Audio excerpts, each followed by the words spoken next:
onye na-atụ ekete ya ebulero ma nche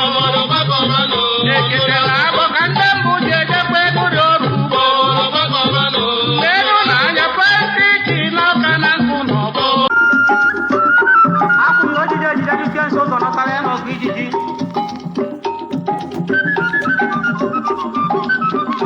ekele nchi kweli adoka bụ ọkụ dakụdike chairman APE Obudu branch mụ na Geoffrey Azubike secretary Maazị Skel ihe okeke mma nwoke wee go vice chairman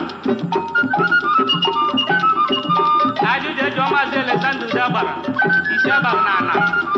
treasurer APE Obudu branch eze bi n'ikpe n'otu onu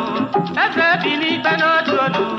nọ nakwa bụla aja nwoke mara mma ebi n'ikpe n'otu onu na eze bi n'ikpe n'otu onu mgbe ahụ ọ bụrụ eze amaghede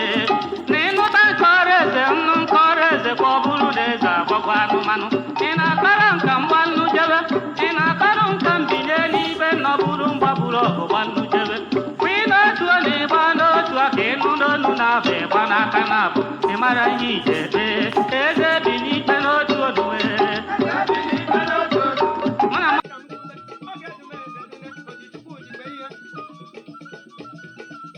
Jehova bụ ọkụ na-ere ere